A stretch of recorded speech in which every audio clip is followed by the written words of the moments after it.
What I want to do with this channel is interview people who have totally different opinions from my own. And to stick to that commitment, I'm today interviewing here in Holland Park Peter Hitchens. Now, Peter Hitchens, in lots of ways, is a kind of standard bearer for the socially conservative right in this country.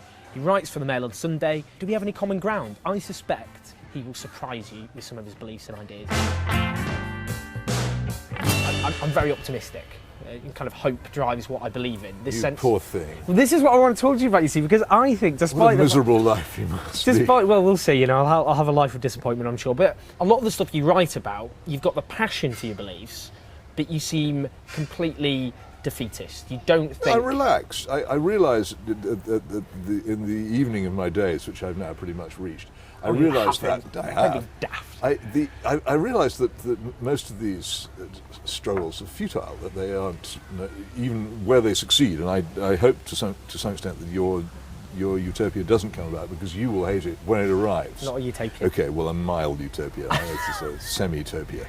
Whatever it is, I hope that your ideals aren't fulfilled, because you will be the person most disappointed in them. In what way? What do you mean? Well, because it will not work out the way you thought it would. And it's absolutely true that it's better to travel, hopefully, than to arrive. Jeremy Corbyn is obviously standing to leave the Labour Party. He's unexpectedly gone from, 200 to 1 to being the front runner. This is very funny, isn't it? What's happened? It's an awful lot of people sick of being told what to do, and I also think it's because of the observable fact that the Blairite project, originated in the kitchens and pantries of Eurocommunism, has now been taken over by the Conservative Party, and therefore has no need of the Labour Party to continue it. The Labour Party has been freed of its need to be Blairite anymore. So it's left a vacuum. So it's in some ways it's a sort of spasm of, all right then, we're free at last.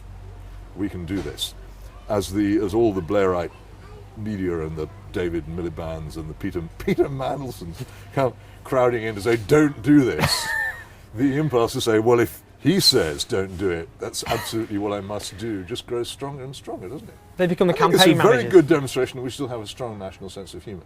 You used to be a Trotskyist for a while. Certainly was. Yeah. You were in the International Socialists, which, for people who don't know, is the forerunner of the Socialist Workers' Party. And this was more than a flirtation. You were a true believer for a while. Oh, very much so, yeah. I thought that Marxism-Leninism had pretty much the answer to the problems of the world, yeah. How do you look back at that now, given where you stand? Well, it was a reasonable mistake to have made. Unlike people who've been vaccinated against a disease, I've actually had the disease, and therefore I'm totally immune from it in a way that a mere vaccination couldn't possibly provide.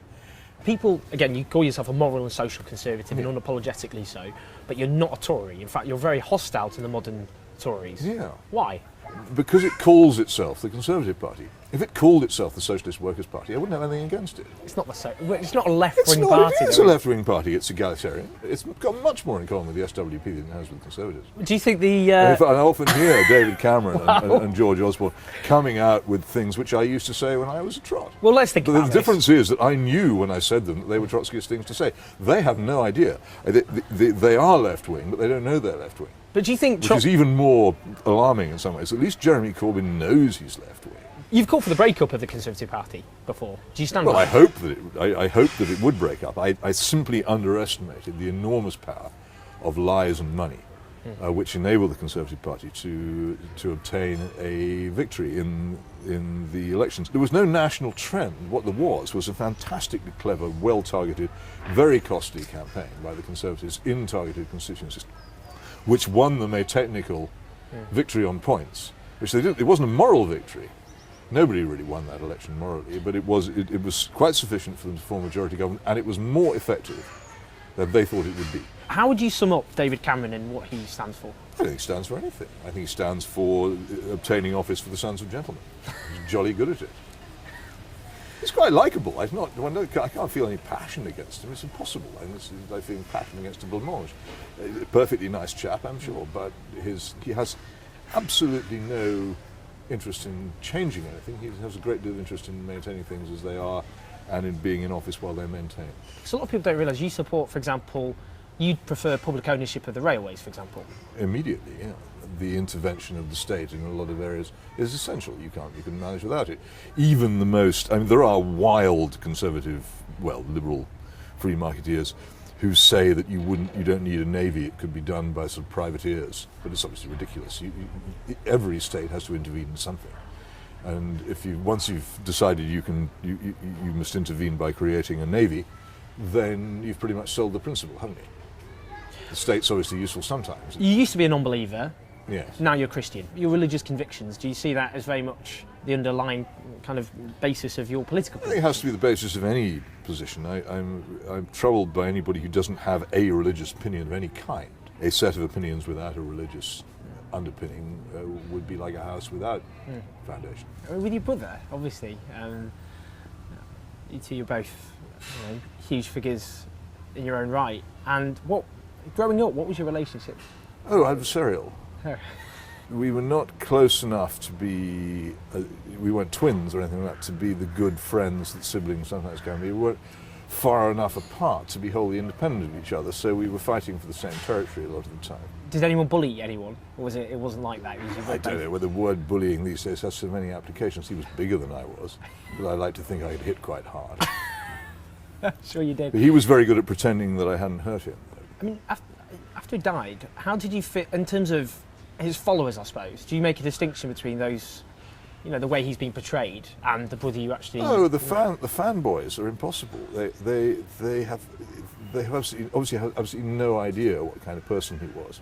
I only realised it when I went and did that dreadful debate with him at Grand Rapids, Michigan. They didn't hate me because of anything personal. They hated me because they'd come to see Christopher, and they couldn't work out what I was doing there. It was like going to see the big movie and finding you had to sit through a B picture for half an hour first. As it dawned on me what was actually going on, that Christopher had become a rock star, I could see why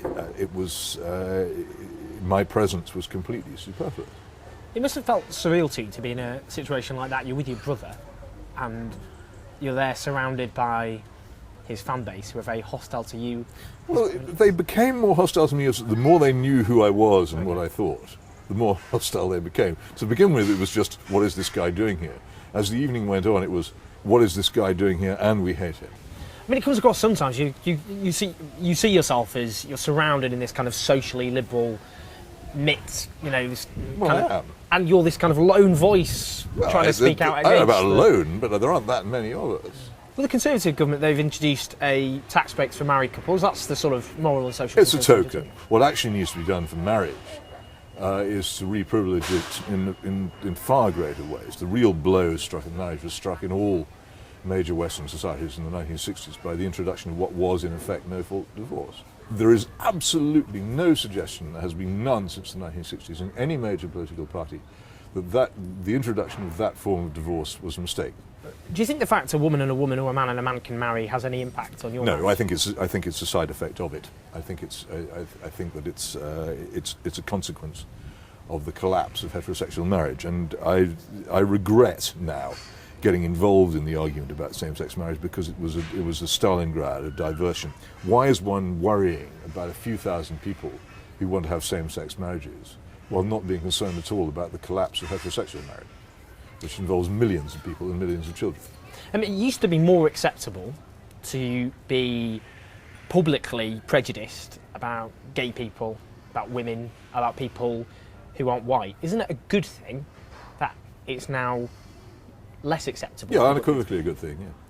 Because you talk about political correctness, isn't that all that I really talk about is? political correctness, and I am ambivalent about political correctness. I always make the point, say the reason why it has been such an effective weapon is that it's based most fundamentally on getting people to behave with good manners towards other people. It's its other implications, where it moves into making certain things unsayable and therefore certain thoughts unthinkable, where it becomes a malign of things. What are the main threats you see it, threatening this country? Oh, it's not a question of threats. I mean, it's finished.